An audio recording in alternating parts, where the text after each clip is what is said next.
Selamat sore Om, apa kabar sebelumnya? Baik, Ya, sehat. Om, Sehat.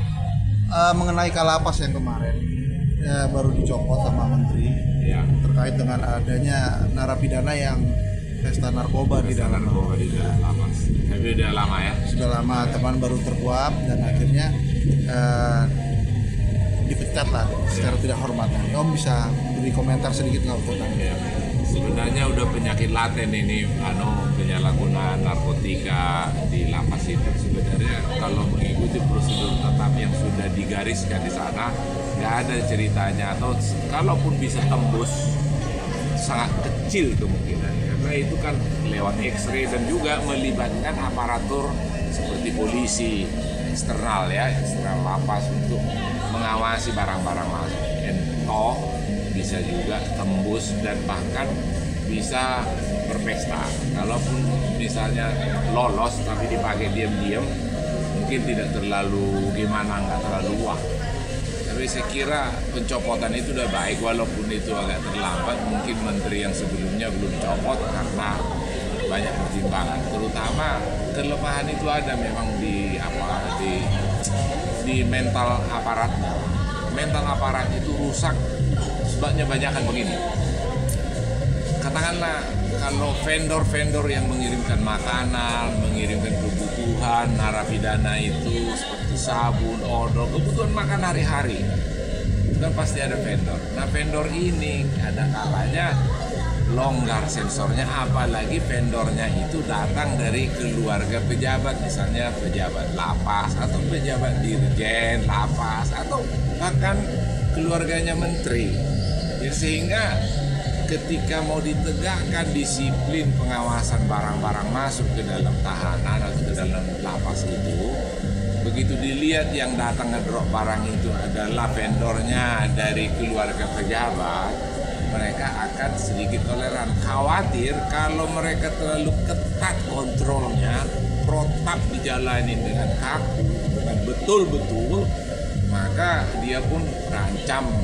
Apalagi kita orang Indonesia, kalau dia keluarga pejabat, terus ada pejabat katakanlah seperti satpam, nah terus diperiksa, ditanyain KTP-nya ketika masuk, wah itu tersinggung, lapor dia ke babenya, wah itu nggak bener, itu petugas masa dia nggak tahu saya anaknya pejabat atau anaknya menteri atau anaknya kalapas, sengaja dia itu tidak menghormati itu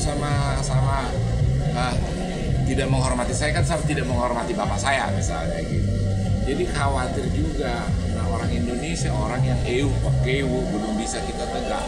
Padahal di balik itu semua resikonya itu tadi, bocorlah semua sistem pertahanan yang dibuat untuk mencegah barang-barang terlarang itu masuk. Ini yang kebanyakan. Jadi ada pelonggaran sistem karena pakewu takut dia kalau dia terlalu ketat mengawasi barang masuk, maka dia akan dicopot. Penyakit ini yang paling utama, merusak sistem pengawasan barang-barang masuk ke lapas. Bahkan ada yang masuk senjata api, ada yang masuk juga pisau, ada yang macam-macam.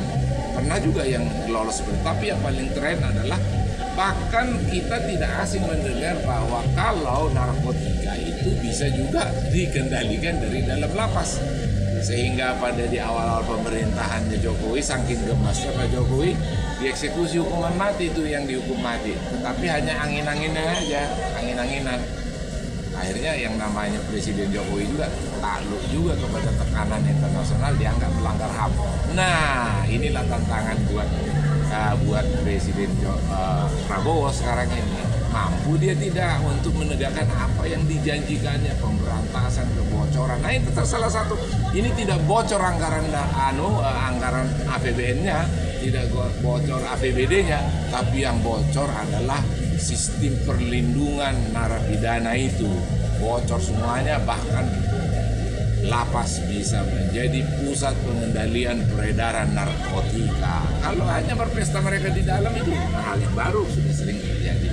Dan sudah benar langkah ini paling tidak sudah adalah satu langkah simbol dari pemerintahannya Prabowo. Nah, ada penegakan dengan mencopot itu sudah bagus, dan tidak cukup di situ.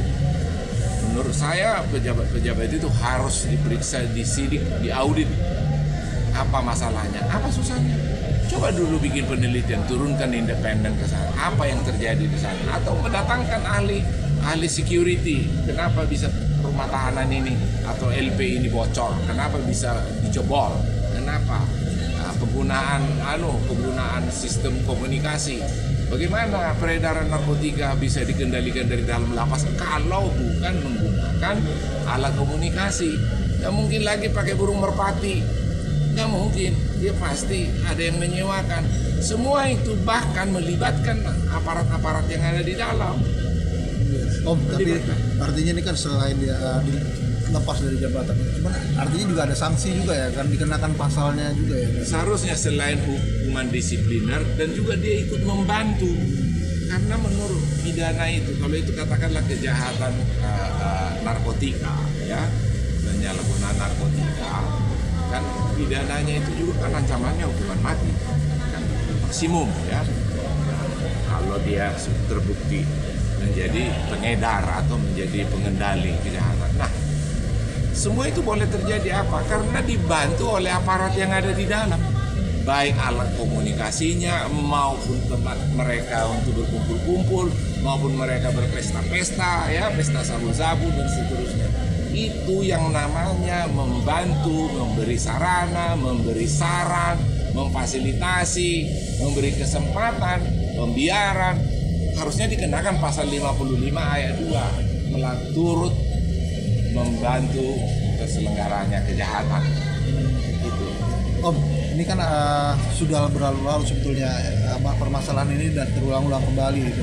Ya. Ini tindakannya yang harus diintervensi itu apa sih? Harus adanya hukuman yang tegas terhadap pemerintah atau seperti apa sih Om sebetulnya?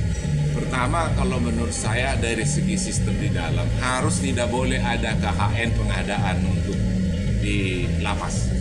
Karena pengada itu, vendor-vendor yang masuk itu mempunyai kelas tersendiri kalau dia itu keluar ke pejabat yang saya katakan tadi.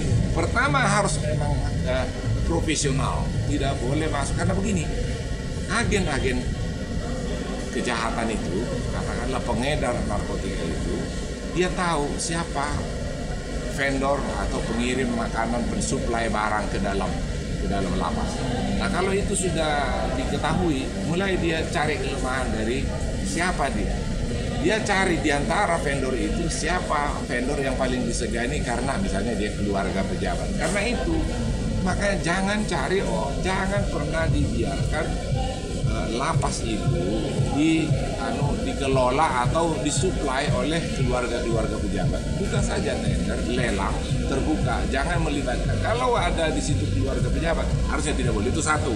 Artinya siapapun tidak akan pernah boleh mencoba-coba. Yang kedua, dia harus harus pula sistem yang akan ditegakkan itu memang harus melibatkan aparatur di luar lapas. Ya udah benar, kepolisian bila perlu, kalau saya pikir kalau memang keadaan sudah sangat tidak tertolong, ya libatkan tentara yang, tapi jangan pula bertugas di situ yang permanen. Karena juga dia pun yang tentara yang namanya manusia tetap aja bisa dikooptasi, namanya juga manusia, ya kan? Nah, kalau udah terkooptasi maka dibuatlah secara bergilir, ya serahkan ke katakanlah ke Pom Abri atau ke CPM kalau polisi sudah tidak sanggup lagi. Karena buktinya selama ini juga polisi dilibatkan kok eksternal apa, ada buktinya jebol juga, ya kan? Nah seperti itu kan pantas disayangkan. Jadi baik di dalam maupun sistem pengadaan maupun aturan. Kalau sistem aturan saya kira sudah cukup baik lah, sudah cukup baik. Dan terus yang ketiga mungkin harus berkala mengadakan pemeriksaan ke dalam. Katakanlah bawa anjing pelacak, periksa sekali seminggu atau sekali 3 hari. Survei pasti kelacak kan? Apa susahnya? Ya, bawa anjing pelacak ke dalam. Semua kamar itu digeledah. Bawa anjing pelacak, apa susahnya? Kemauan. Oke Om, cukup Om.